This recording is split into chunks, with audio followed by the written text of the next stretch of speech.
Hello everyone, मैं उत्तम चौहान आप सभी का आपके अपने यूट्यूब चैनल साइंस बाय उत्तम चौहान में स्वागत करता हूं। देखिए, जैसा कोई आपको थंबनेल में दिख रहा होगा, आज का जो हमारा टॉपिक है वो कंप्यूटर से रिलेटेड है। देखिए, पिछले दो क्लासेस जो है कंप्यूटर की हो चुकी हैं, जिसके अंदर पहली जो लेक्चर था उसके अंदर अपने जो है बेसिक कंप्यूटर किया था। उसके बाद एक लेक्चर अपने एडवांस कंप्यूटर का लिया था, जिसके अंदर लॉजिक गेट को किया था। आज हम एक टॉपिक बेसिक से लेंगे, फिर कल एक एडवांस से लेंगे, ठीक है। ऐसा जो है प्रोसेसर चलता रहेगा और ये टारगेट हरियाणा पुलिस का बैच जो है आपका रहने वाला है, ये बात मैं आपको बता चुका हूँ, क्लियर है। इसके अंदर मैं आपको साइंस प्लस कंप्यूटर जो है बिल्कुल कंप्लीट करवाने वाला हूँ। कहने का मतलब कांस्टेबल के अंदर आने वाले 25 मार्क्स जो हैं वो अब आपके हाथों में होंगे। देखिए, एक बात और बताना चाहूँगा मैं आपको, अगर हमारे 2-3 दिन के अंदर अगर 1000 सब्सक्राइबर हो जाते हैं तो हम लाइव आ सकते हैं, ऐसा जो है यूट्यूब की टर्म है, कहते हैं, मेरे को ज़्यादा पता नहीं है। तो अगर ऐसा होता है तो हम 2-3 दिन बाद मैराथन जो है साइंस की मैराथन क्लास लेके आएंगे, जिसके अंदर एक दिन में फिजिक्स का निपटारा कर देंगे। कहने का मतलब 4-5 घंटे में अपन क्या कर देंगे, फिजिक्स को कंप्लीट कर देंगे। ऐसे ही फिर 1-2 दिन बाद फिर केमिस्ट्री के ले आएंगे, जिसके अंदर केमिस्ट्री का निपटारा कर देंगे। जो आपका डाउट है सिलेबस कंप्लीट होने वाला, वो आपका क्या हो जाएगा, क्लियर हो जाएगा। तो आज हम स्टार्ट करते हैं कंप्यूटर के नेक्स्ट चैप्टर से, जिसके अंदर हम डेवलपमेंट ऑफ कंप्यूटर करने वाले हैं कि कंप्यूटर जो है इसका विकास कैसे हुआ। देखिए, कंप्यूटर के बारे में मैं हिस्ट्री कंप्यूटर की बता चुका था भी। कंप्यूटर जो है किस किस प्रकार से आया, पहले जो है सबसे पहले यांत्रिक कंप्यूटर आया, सबसे पहले आपके कैलकुलेटिंग मशीन आई, फिर यांत्रिक कंप्यूटर आया, फिर इलेक्ट्रिकल कंप्यूटर आया, फिर डिजिटल कंप्यूटर आया। लेकिन अब और डेवलपमेंट करेंगे, पीढ़ी दर पीढ़ी कैसे आते गए, या ये पीढ़ियों का सीन क्या है, जैसे कि 1G 2G 3G 4G 5G। कहने का मतलब प्रथम पीढ़ी फर्स्ट जनरेशन जो है वो क्या कहलाएगी, 1G कहलाएगी। तो आज अपन जो है पीढ़ियों को करने वाले हैं। तो सबसे पहले मैं बात करता हूँ प्रथम जनरेशन की, प्रथम पीढ़ी की, और इसको मैं नाम दे रहा हूँ फर्स्ट जनरेशन 1G, ठीक है। फर्स्ट जनरेशन के बारे में बात करता हूँ। देखिए, क्या थी फर्स्ट जनरेशन। स्टार्टिंग में जब अमेरिका देश है, यूएसए को ही कंप्यूटर जगत के अंदर जो है सबसे आगे रखा गया है, क्योंकि कंप्यूटर का जो विकास है वो कहां से हुआ है, यूएसए से हुआ है। सबसे पहला कंप्यूटर भी जो है वो किसने दिया है, यूएसए ने दिया है। और सबसे ज्यादा कंप्यूटर भी है किसके पास है, यूएसए के पास है। देखिए, यूएसए का जो सेना संस्थान था, या फिर सेना थी, या फिर वैज्ञानिक संस्थान था, उनके अंदर कैलकुलेशन को थ्रो करने के लिए एक चीज की आवश्यकता पड़ी, या फिर आप कह सकते हो कंप्यूटर की आवश्यकता पड़ी। और अमेरिका ने सबसे पहले किसका निर्माण करना स्टार्ट कर दिया, कंप्यूटर का निर्माण करना स्टार्ट कर दिया। ये क्वेश्चन आपके हरियाणा में आ चुका है कि अमेरिका ने जो है कंप्यूटर का निर्माण सबसे पहले किस संस्थान में किया था। तो सेना जो है, सेना इंडियन, जैसे अपने पास आर्मी है वैसे ही उनके पास भी सेना है, तो उन्होंने सबसे पहले सेना के लिए कंप्यूटर्स का क्या किया था, विकास किया था। तो पहले तो क्वेश्चन ये आता, फर्स्ट जनरेशन कौन सी जनरेशन कहलाती है। तो 1940 से लेकर 1954, देखिए 1940 से लेकर 1954 की जो जनरेशन है वो फर्स्ट जनरेशन कहलाती है।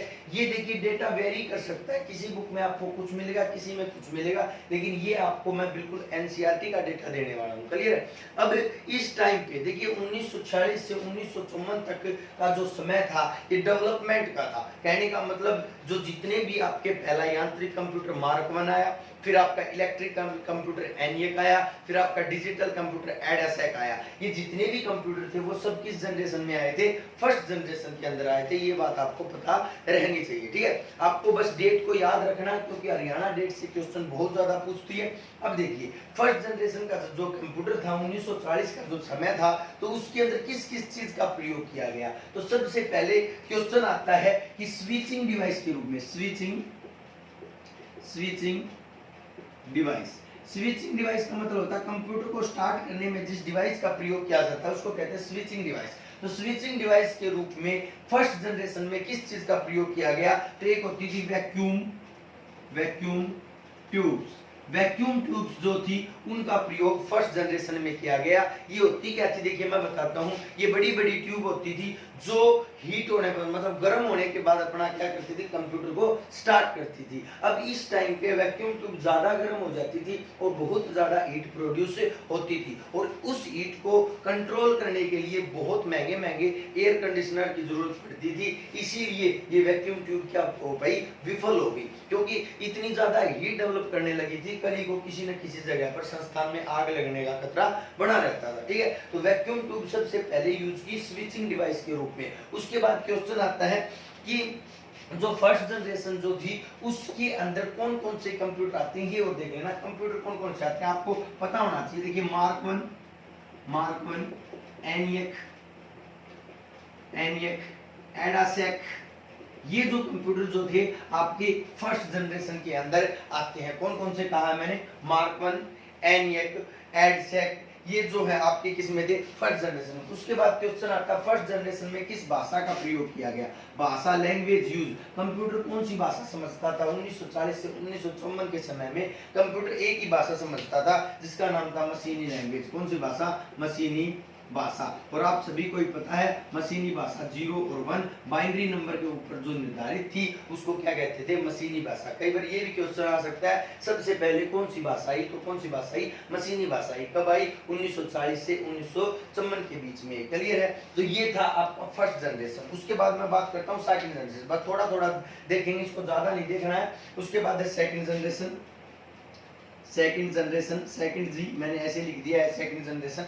अब देखिए सेकंड जनरेशन का टाइम क्या था, तो सेकंड जनरेशन का समय था 1954 से लेकर 1963 तक। देखिए मैं फिर कहता हूँ ये डाटा हर एक बुक में अलग अलग मिल सकता है, लेकिन कंफ्यूज मत होना।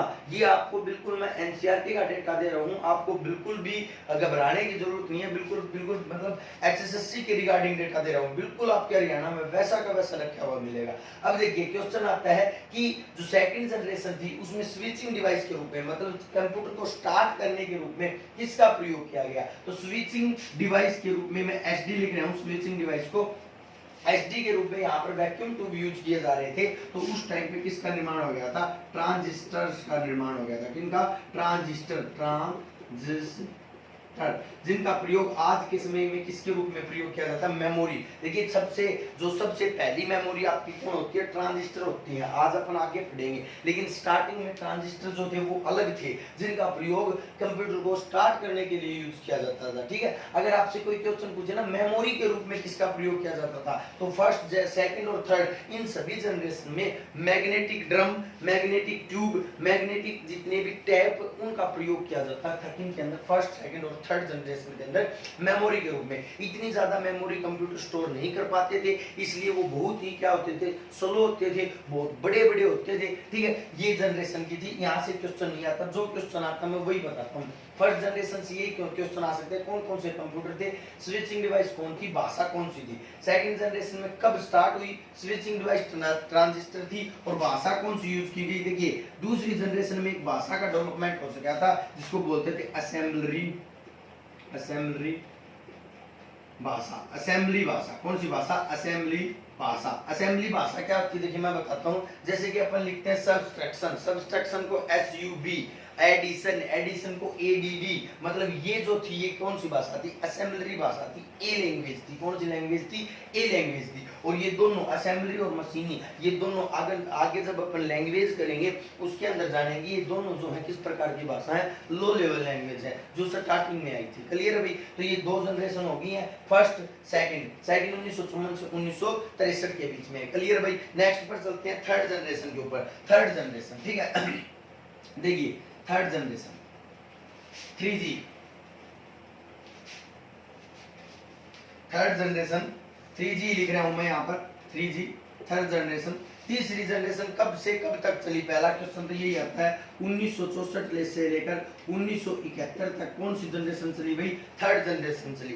इस टाइम पर इंटरनेट का मतलब इंटरनेट का आविष्कार होना स्टार्ट हो गया था। अभी आप सभी को पता ही होगा कि सब अमेरिका ने ARPANET की जो है शुरुआत कर दी थी। इंटरनेट कहाँ से बना था, ARPANET से बना था। तो थर्ड जनरेशन के टाइम पे ये सब चीजें स्टार्ट हो गया था। तो 1964 से 1974 के समय को कहते हैं 3G या फिर थर्ड जनरेशन, तीसरी पीढ़ी, ठीक है, तीसरी पीढ़ी। देखिए तीसरी पीढ़ी में क्या हुआ, तीसरी पीढ़ी का समय ये था कंप्यूटर डेवलप होने लगे थे, कंप्यूटर जगत में एक क्या आ गया था, विकास आ गया था। हर देश के पास कंप्यूटर उपलब्ध होने लग गए थे। कौन सी पीढ़ी के अंदर? तीसरी पीढ़ी के अंदर। ये क्वेश्चन आपके आ चुका है कि किस पीढ़ी के अंदर हर देश कंप्यूटराइज्ड हो गया था, मतलब कंप्यूटर का प्रयोग करने लग गया था। देखिए फर्स्ट और सेकंड जो जनरेशन थी उनके अंदर केवल डेवलप्ड कंट्री जो थी वो ही यूज करती थी कंप्यूटर को, लेकिन थर्ड जनरेशन में सभी के सभी देश क्या करने लगे थे, कंप्यूटर का प्रयोग करने लगे थे। अब देखिए इस टाइम पर पहले तो क्वेश्चन आता स्विचिंग डिवाइस के रूप में किसका प्रयोग किया जाता था? थर्ड जनरेशन में स्विचिंग। देखिए इस टाइम पर एक स्विचिंग डिवाइस थी जिसका नाम था आईसी। आईसी होता है इंटीग्रेटेड चिप नहीं, इंटीग्रेटेड सर्किट जिसको कहते हैं आईसी। तो स्विचिंग डिवाइस के रूप में किसका प्रयोग किया जाने लगा था? आईसी का। अब आईसी से रिलेटेड दो तीन क्वेश्चन बताता हूं। पहली बात तो आईसी जो ना, आईसी की संरचना जो होती थी आलू के चिप्स की तरह होती थी, आलू के चिप्स की जैसी होती थी, इसीलिए इसको क्या कहते हैं? इसीलिए इसको चिप बोलते हैं। क्या बोलते हैं भाई? इसीलिए आईसी को चिप बोलते हैं। आईसी को क्या बोलते हैं? चिप बोलते हैं। आईसी जो है आईसी इंटीग्रेटेड सर्किट जो है ये किसकी बनी होती है? ये क्वेश्चन आता है और बार बार कंफ्यूज करता है। मैं आपको एनसीईआरटी के डेटा के अकॉर्डिंग बताता हूँ। मेनली अपन जानते हैं कि आईसी का निर्माण किससे होता है? सिलिकॉन से होता है। किससे होता है बेटा? सिलिकॉन से होता है। लेकिन एक बात याद रखना, एनसीईआरटी ने दो चीजों का नाम दे रखा है, एक सिलिकॉन या फिर जर्मेनियम। इन दोनों से आपकी क्या बनाई जा सकती है? आईसी बनाई जा सकती है। तो हरियाणा ऐसा क्वेश्चन पूछ सकता है, सिलिकॉन से हटाकर किसको पूछ सकता है? जर्मेनियम। आपको पता होना चाहिए कि सिलिकॉन और जर्मेनियम क्या है? दोनों के दोनों सेमीकंडक्टर हैं। दोनों के दोनों क्या है? सेमीकंडक्टर हैं या फिर अर्धचालक हैं। तो सेमीकंडक्टर क्या है बेटा? आपके सिलिकॉन और जर्मेनियम, जिनसे किनका निर्माण किया जाता है? आपकी आईसी चिप्स का निर्माण किया जाता है। क्वेश्चन आए आईसी चिप्स की खोज किसने की? खोज जो है एक किल्वी नाम का साइंटिस्ट था, जे किल्वी से ऐसे करके कुछ भी नाम याद कर सकते हो। किल्वी नाम के साइंटिस्ट ने किसकी खोज की भाई? किसकी खोज की? आईसी की, जिसका प्रयोग थर्ड जनरेशन के अंदर किया गया। अब क्वेश्चन आता है कौन सी भाषा का प्रयोग किया गया? Language which is used in third generation. तीसरी जनरेशन के टाइम पर हाई लेवल लैंग्वेजेस का क्या हो गया था? डेवलपमेंट हो गया था। तो तीसरी जनरेशन में उच्च स्तरीय भाषा में कौन कौन सी सुनना? मेनली बेसिक, कोबोल, फोर्ट्रोन, इन आदि ETC लिख देता हूं। इन सभी भाषाओं का प्रयोग किया जाने लगा था। कौन सी जनरेशन में भाई? थर्ड जनरेशन के अंदर इन सभी भाषाओं का प्रयोग किया जाने लगा था। और उस टाइम पे कंप्यूटर जो थे, IBM कंपनी आ चुकी थी। IBM international business machine USA की एक बहुस्तरीय कंपनी है। ये क्वेश्चन भी आपके हरियाणा में आ चुका है कि IBM कंपनी किस देश की है? अमेरिका देश की है। और इसने स्टार्टिंग में कंप्यूटर जगत में क्या किए थे? बहुत बड़े बड़े काम किए थे, या फिर जितने भी कंप्यूटर जो थे वो किसने दिए थे? IBM ने दिए थे। IBM 360, IBM 395, ये सब क्या थे? ये इसके कंप्यूटर थे। ठीक है, तो IBM जो है कंपनी है, कहाँ की है? यूएसए की है। अगर हरियाणा में भी आपसे क्वेश्चन पूछे तो हरियाणा के अंदर IBM का मुख्यालय गुरुग्राम में है। कहाँ पर? अभी गुरुग्राम में IBM का मुख्यालय है। बोलो आया ना? ठीक है। उसके बाद सुनना, भाषा उच्च स्तरीय भाषा का प्रयोग किया जाता था किसमें? थर्ड जनरेशन के अंदर। क्लियर है भाई? इसको खत्म करते हैं। उसके बाद आते हैं फोर्थ जनरेशन के ऊपर। किसके ऊपर? फोर्थ जनरेशन के ऊपर। देखिए फोर्थ जनरेशन 4G लिख रहा हूं मैं यहाँ पर। अब देखिए बेटा, यहाँ पर आप कंफ्यूज मत होना, मैं वही लिखवा रहा हूँ जो एनसीईआरटी मानती है। देखिए वैसे तो कई बुक्स में 1971 से लेकर, मैं लिख देता हूँ 1971 से लेकर 1984 मानते हैं, लेकिन मैं ये कहूँगा आप इसको काट देना, क्योंकि आपकी एचएसएससी नहीं मानेगी। एचएसएससी मानती है कौन सा डाटा? बिल्कुल जो एनसीईआरटी का डाटा होता है। और एनसीईआरटी ये कहती है कि जो फोर्थ जनरेशन जो है वो 1971 से अब तक वर्तमान तक आज तक जो जनरेशन चली आई ना वो कौन सी जनरेशन कहलाई? Fourth generation. फिर आपके मन में क्वेश्चन आएगा सर फिफ्थ जनरेशन कौन सी कहलाई? फिफ्थ जनरेशन जो आगे आएगी या फिर जो अब चल पड़ी है और आगे आएगी उसको कौन सी कहेंगे? फिफ्थ जनरेशन कहेंगे। बेटा एनसीईआरटी के अकॉर्डिंग ये बात मैं बता रहा हूँ 1971 से वर्तमान तक, और आपको यही करना है। और वर्तमान से आगे कौन सी जनरेशन करनी है? फिफ्थ जनरेशन करनी है। बोलो आया ना? क्लियर है। उसके बाद फोर्थ जनरेशन के अंदर स्विचिंग डिवाइस के रूप में किसका प्रयोग किया गया? मतलब कंप्यूटर को चलाने के लिए किसका प्रयोग किया गया? तो कंप्यूटर को चलाने के लिए large scale LSIC, large scale integrated circuit. देखिए मैं लिख देता हूं लार्ज स्केल इंटीग्रेटेड सर्किट, इसका प्रयोग किया गया किसके अंदर? फोर्थ जनरेशन में कंप्यूटर को चलाने के लिए। ठीक है भाई, क्लियर भाई? एसडी हो गया। अब क्वेश्चन आता है कि फोर्थ जनरेशन में कौन सी भाषा का प्रयोग किया गया? भाषा मतलब language which is used in fourth generation. चौथी जनरेशन में कौन सी भाषा यूज की गई या फिर 1971 से अब तक कौन सी भाषा यूज की गई? तो उसका नाम था डोमेन आधारित, डोमेन बेस्ड लैंग्वेज। अब आप कहोगे सर ये कौन सी लैंग्वेज आ गई? देखो बेटा यहां से क्वेश्चन आ चुके हैं आपके हरियाणा के अंदर, फिर आने की संभावना है। एक बात याद रखना, हरियाणा प्रीवियस ईयर से बहुत ज्यादा क्वेश्चन देती है बेटा। आप साइंस के किसी भी एग्जाम को उठा लेना, आप क्या करना, प्रीवियस ईयर की बुक उठा के लेना और बार बार रिपीटेड क्वेश्चन देखना, बहुत ज्यादा आपको मिलेंगे। ठीक है, तो देखिए वो नहीं कहता मैं बिल्कुल ही पैटर्न चेंज कर देती है, पैटर्न चेंज करती है मान लिया, लेकिन फिर भी लगभग 40 से 50 आपके प्रीवियस ईयर मिलते हैं। 50 पर पैटर्न चेंज करती है हरियाणा। हरियाणा का पैटर्न चेंज करने का अपना अलग तरीका है। ठीक है, तो डोमेन बेस्ड लैंग्वेज कौन सी होती है? देखिए डोमेन के ऊपर आधारित है। अब डोमेन क्या होता है बेटा? देखिए नॉर्मली तो मैं कहूं तो ये होती है जैसा सॉफ्टवेयर वैसी भाषा। कहने का मतलब जैसा देश वैसा बेस। जो अपन जैसे क्या करते हैं अपनी लैंग्वेज, देखिए क्वेश्चन क्या आया था वो बताता हूं मैं।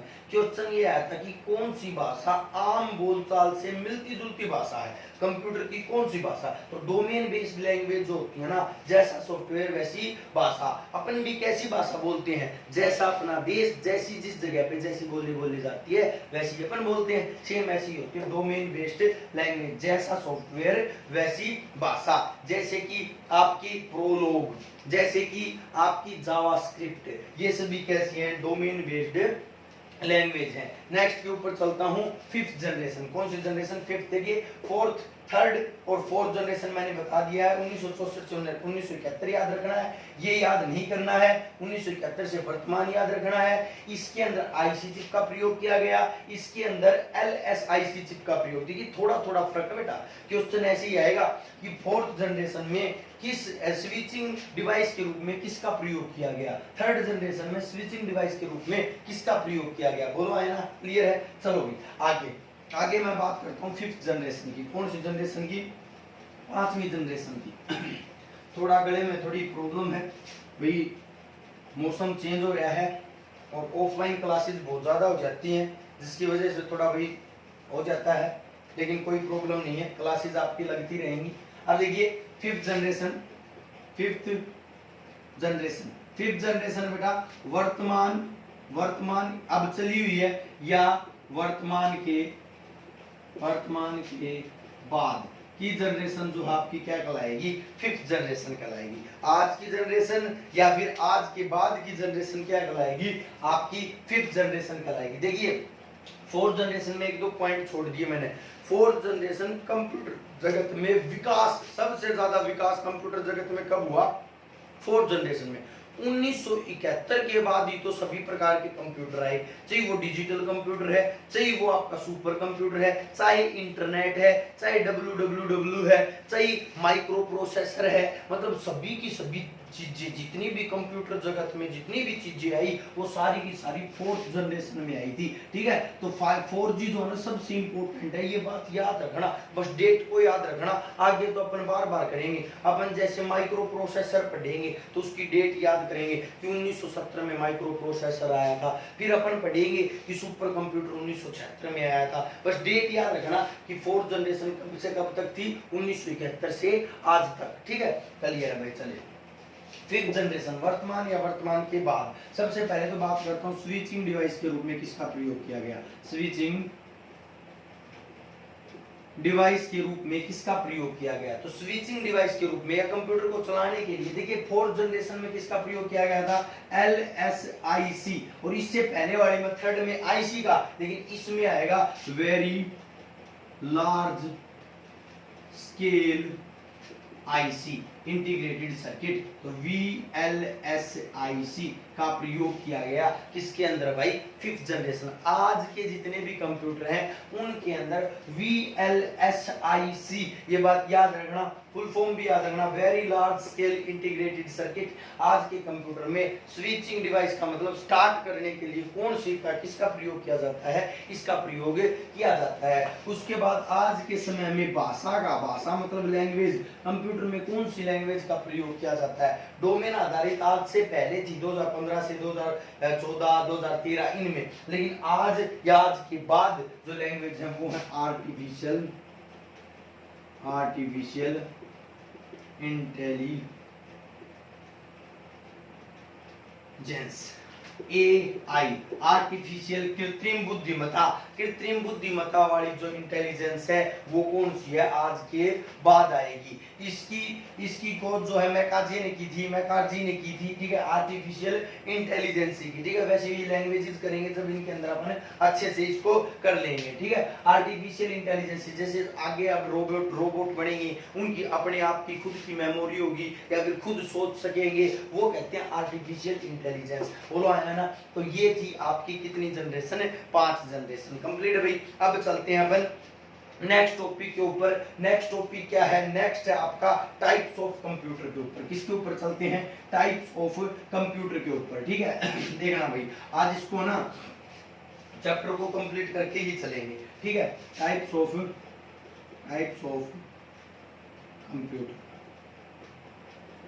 कंप्यूटर के प्रकार, ठीक है। देखिए एक तो है बेटा, एक टाइप है आपकी साइज के आधार पर, और एक टाइप है बेटा आपके वर्क के आधार पर, वर्क का मतलब कार्य के आधार पर, ठीक है। साइज के आधार पर देखना कि कौन कौन सी है। साइज के आधार पे एक तो है आपकी माइक्रो कंप्यूटर, दूसरी है मिनी कंप्यूटर, तीसरी है मेन फ्रेम कंप्यूटर, चौथी है सुपर कंप्यूटर, पांचवी है क्वांटम कंप्यूटर। इनके बारे में सब चीजों के बारे में एक एक चीज के बारे में विद डिटेल पढ़ेंगे, ठीक है। उसके बाद वर्क के आधार पर, फंक्शन के आधार पर कितनी टाइप है, फंक्शन के आधार पर मेनली 3 टाइप्स हैं। एक तो आपकी डिजिटल कंप्यूटर, दूसरा आपका एनालॉग कंप्यूटर, और तीसरा आपका है हाइब्रिड कंप्यूटर। नाम इंग्लिश में रहेंगे, इनकी कोई भी हिंदी नहीं होने वाली है, हिंदी करने के चक्कर में आपकी हिंदी हो जाएगी, ये बात याद रखना, ठीक है। तो हिंदी मत करना, इनको इंग्लिश में ही करना, ठीक है। तो सबसे पहले एक एक को फिनिश कर लेते हैं, एक एक को समटा लेते हैं, ठीक है। इतना कुछ नहीं है इनके अंदर, इनको थोड़ा थोड़ा मैं गैप में लिखता तो और भी अच्छा होता, यहीं पे हो जाते। तो इसको ना थोड़ा थोड़ा गैप बना लेंगे इनके अंदर। मैं इसको रब कर देता हूँ, इसको लिख देता हूँ ऐसे। कौन कौन से लिख दे, माइक्रो मिनी कंप्यूटर, तीसरा कौन सा लिखा था आपने, मेन फ्रेम कंप्यूटर, ठीक है। बस पहले यही देख लेते हैं, उसके बाद सुपर और क्वांटम कंप्यूटर, इन दोनों को अलग से कर लेंगे, ठीक है। अब देखो माइक्रो कंप्यूटर कौन से होते हैं, माइक्रो कंप्यूटर सबसे पहले तो ये देखेंगे। देखिए माइक्रो कंप्यूटर कौन से होते हैं, देखिए पहले तो एक बात सुनना, 1970 का समय था। 1970 में इंटेल एक कंपनी है, आज भी इंटेल कंपनी आपको बताओ कि चिप वगैरह बनाती है, ठीक है। 1970 में इंटेल द्वारा माइक्रो प्रोसेसर की खोज की। किसने खोज की? इंटेल कंपनी ने माइक्रो प्रोसेसर की खोज की। कब? 1970 में। अब जैसे ही माइक्रो प्रोसेसर की खोज हुई ना, अब क्या हुआ, कंप्यूटर जगत में क्या आ गई, एक क्रांति आ गई। देखिए पहले बड़े बड़े कंप्यूटर होते थे, क्यों? क्योंकि सीपीयू के अंदर बहुत से बड़े बड़े क्या होते थे, सर्किट लगे होते थे और कंप्यूटर का साइज क्या हो जाता था, बड़ा। लेकिन जैसे ही माइक्रो प्रोसेसर आया ना, ये सीपीयू की तरह, कई बार क्वेश्चन आ जाता है कि सीपीयू की जगह क्या कार्य करता है, सीपीयू की जगह माइक्रो प्रोसेसर काम करता है। देखिए सीपीयू तो क्या होता है, एक बड़ा बक्सा होता है, उसके अंदर सभी चीजें लगी होती हैं। लेकिन माइक्रो प्रोसेसर क्या होती है, एक चिप लगी होती है और चिप के ऊपर सभी चीजों को क्या कर लिया जाता है, अरेंज कर दिया गया। तो देखो कितना अच्छा कंप्यूटर बनके तैयार हो गया, माइक्रो कंप्यूटर। तो ये जो कंप्यूटर थे, इन कंप्यूटर्स को कहते हैं कंप्यूटर ऑन चिप। कहने का मतलब चिप के ऊपर कंप्यूटर क्या कहलाएंगे, माइक्रो कंप्यूटर कहलाएंगे। कहने का मतलब आज अपन जितने भी चिप के ऊपर छोटे छोटे कंप्यूटर देख रहे हैं, सब किसके उदाहरण है, माइक्रो कंप्यूटर के उदाहरण है। जैसे कि फॉर एग्जांपल जितने भी आपके पीसी हैं, लैपटॉप है, पाम टॉप आपकी हथेली के अंदर रखा जाता है, तेरा हथेली के ऊपर पाम टॉप, उसी के ऊपर नाम पड़ा है। आपका मोबाइल है, मोबाइल फोन, स्मार्टफोन जिसे कहते हैं, ठीक है। स्मार्टफोन लिखना, मोबाइल फोन मत लिखना, स्मार्ट लिखना, स्मार्टफोन। ये सभी के सभी आपके किस कंप्यूटर के उदाहरण है, माइक्रो कंप्यूटर के उदाहरण। कहने का मतलब कोई एक दो अलग से भी दे दे एग्जामिनर, कोई अलग भी दे दे, लेकिन आपको एक बात याद रखनी है बस, माइक्रो कंप्यूटर वो होते हैं जो चिप के ऊपर होते हैं। किसके ऊपर होते हैं? चिप के ऊपर होते हैं। बड़ा कोई फंक्शन नहीं है जिसको अपन एक जगह से दूसरी जगह पर ले जा सकते हैं। ये क्वेश्चन भी आ सकता है, ऐसे कंप्यूटर जिन्हें हम एक जगह से मतलब कैरी कर सकते हैं, जिन्हें अपने साथ कैरी कर सकते हैं, उनको क्या कहते हैं, माइक्रो कंप्यूटर कहते हैं। बोलो आया ना, क्लियर है। चलो भाई नेक्स्ट है मिनी कंप्यूटर। इनसे ना कुछ ज्यादा क्वेश्चन आते नहीं है, इसलिए मैं थोड़ा थोड़ा बता देता हूं जल्दी। मिनी क्या होता है? मध्यम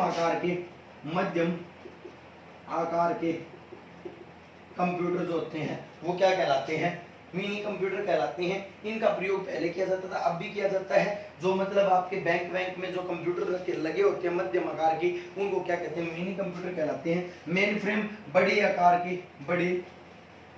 आकार के या मेन फ्रेम, बिल्कुल एक फ्रेम में, बिल्कुल दीवार के ऊपर एक दीवार जैसा क्या होगा, एक कंप्यूटर होगा, उसको क्या कहते हैं? मेन फ्रेम कंप्यूटर कहते हैं। उसके अंदर 2 4 5 10 कंप्यूटर भी क्या होते हैं? ऐड होते हैं, जुड़े हुए होते हैं। यहाँ से भी क्वेश्चन आने की संभावना नहीं है। क्वेश्चन आता है तो आपके माइक्रो कंप्यूटर से आता है, क्वेश्चन आता है तो आपके सुपर कंप्यूटर से आता है, क्वेश्चन आता है आपके इन 3 कंप्यूटर से आता है। किससे आता है? इन 3 कंप्यूटर से। इन 3 कंप्यूटर को भी करेंगे, लेकिन अपन को इससे पहले कौन सा कंप्यूटर करना?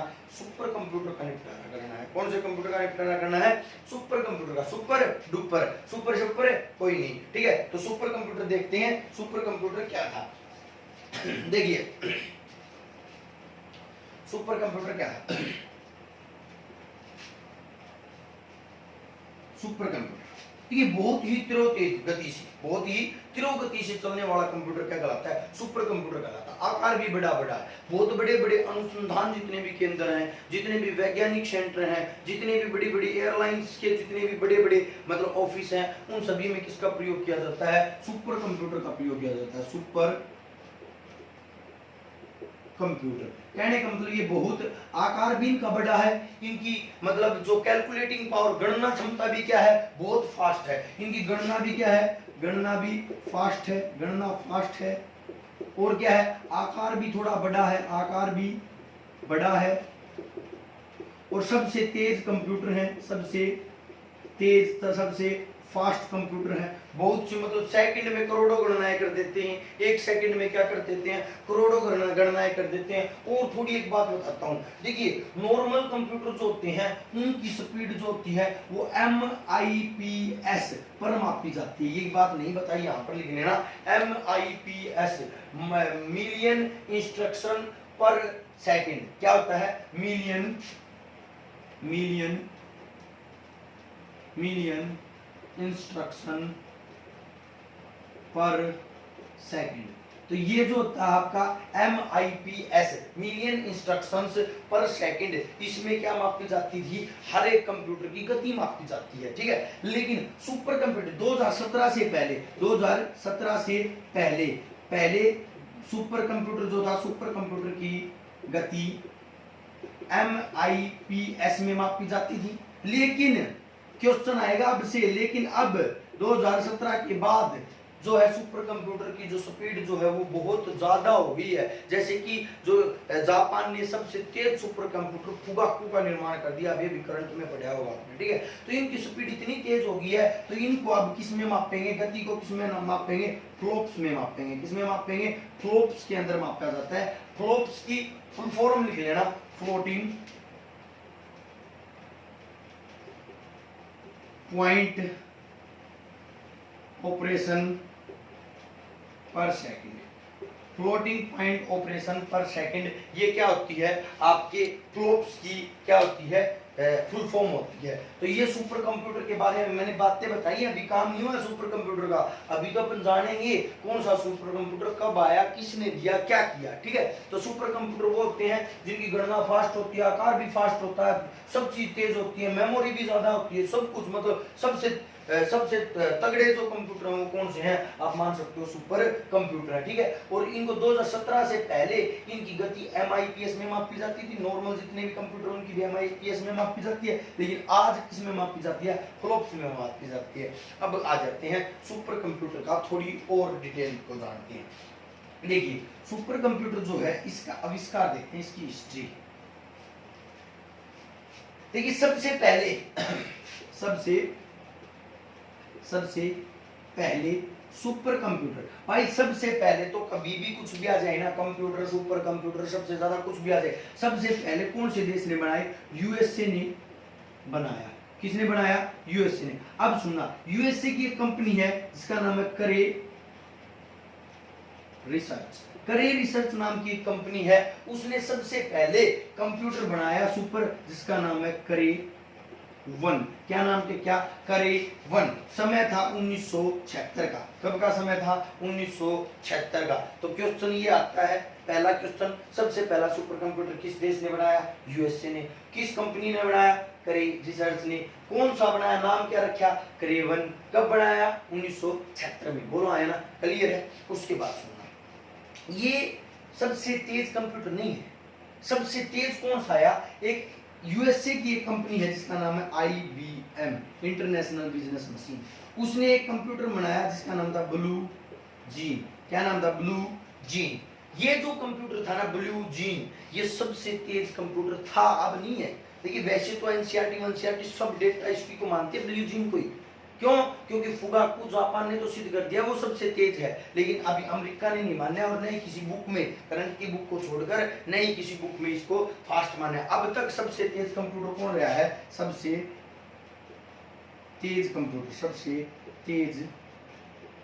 कंप्यूटर कौन सा है, आपका ब्लू जीन था, ठीक है। था लिख दिया मैंने अब यहाँ पर, ठीक है। इसने क्या किया था, ब्लू जीन ने शतरंज का विश्व चैंपियन को हरा दिया था, और इसने 1 सेकंड में 20 करोड़ चाल एक साथ चल दी थी। कितनी भी, देखो 1 सेकंड में 20 करोड़ चाल, मतलब 1 सेकंड में 20 करोड़ चाल सोच दी थी, ठीक है। तो इतना तेज सुपर कंप्यूटर था कौन सा, ब्लू जीन, सबसे तेज। लेकिन इसको अब किसने हरा दिया है, जापान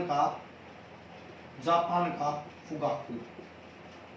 अब क्या हो गया, जापान का फुगाकू फर्स्ट नंबर की पोजीशन धारण कर ली है। किसने, जापान के फुगाकू ने, करंट के हिसाब से की है, वैसे बुक्स में नहीं आया है, NCERT में ने ये डाटा नहीं माना है। अब देख लेना हरियाणा क्या मानती है, हरियाणा का कुछ पता नहीं है, हरियाणा 2 साल बाद डेटा को रिफाइन करती है कि भाई इसका आंसर ये होगा, ठीक है। तो वो देख लेना, उसकी लैंग्वेज को पढ़ लेना, क्या आंसर आएगा, ठीक है। तो सबसे तेज ब्लू जीन था और जापान था।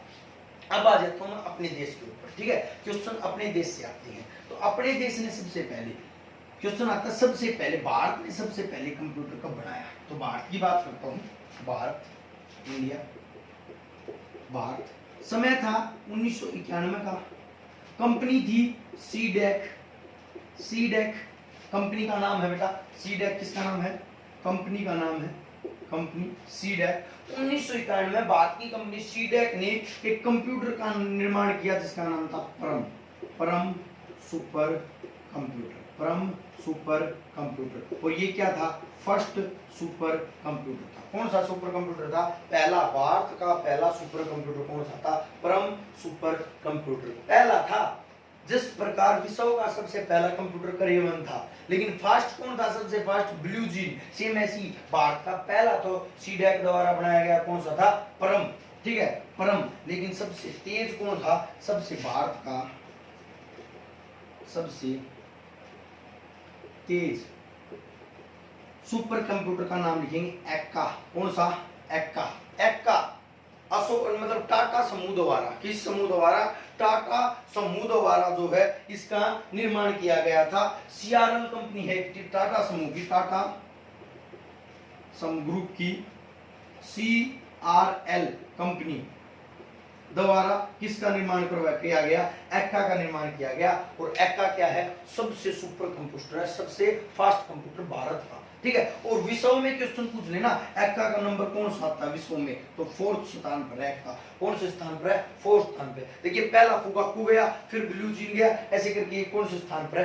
4th स्थान पर है। अब देखिए थोड़े और सुपर कंप्यूटर को डिस्कस कर लेते हैं भारत के अंदर कहां कहां पर कौन कौन सा सुपर कंप्यूटर है। जैसे कि अपनी एक संस्थान है DRDO, defence research development organisation, defence research and development organisation DRDO जो है, DRDO द्वारा कौन से कंप्यूटर का निर्माण किया गया? क्वेश्चन क्या आता है? DRDO द्वारा कौन से कंप्यूटर का निर्माण किया गया? तो इसका नाम है पेस कंप्यूटर का निर्माण किसके द्वारा किया गया? DRDO द्वारा किया गया।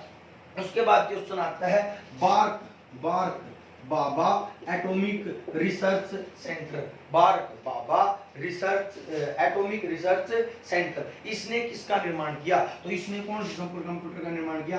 अनुपम सुपर कंप्यूटर का निर्माण किया। ठीक है, तो ये थे आपके सुपर कंप्यूटर। सुपर कंप्यूटर है। नॉर्मल कंप्यूटर सबसे पहला भारत का कौन सा था? Siddharth normal computer. लेकिन सुपर कंप्यूटर कौन सा था? परम। ठीक है, क्लियर हुई? तो ये थे आपके सुपर कंप्यूटर। उसके बाद मैं कहूँ क्वांटम कंप्यूटर के बारे में और बता देता हूँ, छोटी बात है क्वांटम कंप्यूटर। देखिए 5th नंबर पे कौन सा था?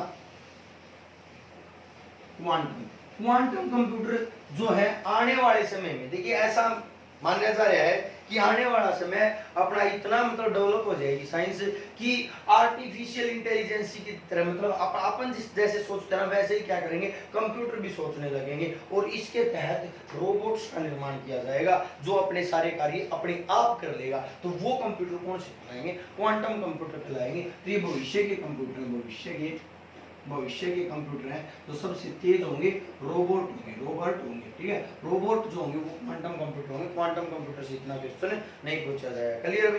लॉक कर दे लॉक। चलो भाई अब आ जाते हैं वर्क के आधार पर, कार्य के आधार पर कंप्यूटर को कितने भागों में विभाजित किया गया है? डिजिटल, एनालॉग, हाइब्रिड और बस तीन को ही करना है। देखना डिजिटल जो अपन यूज करते हैं, जो क्या करते हैं अपन यूज करते हैं, वो क्या कहलाते हैं? डिजिटल कंप्यूटर कहलाते हैं। ठीक है, अब ये डिजिटल कंप्यूटर किसके ऊपर कार्य करते हैं? किसके ऊपर? डेटा को इलेक्ट्रिक पल्स में बदलते हैं। जितने भी अपने अपन जो देख रहे हैं, जो डिजिटल कंप्यूटर क्या करते हैं? डेटा को या फिर बाइनरी नंबर के ऊपर कार्य करते हैं, या दूसरा क्या आ सकता है? बाइनरी नंबर मतलब 0 और 1 पर कार्य करते हैं। या फिर जो कंप्यूटर डिजिट्स पर कार्य करते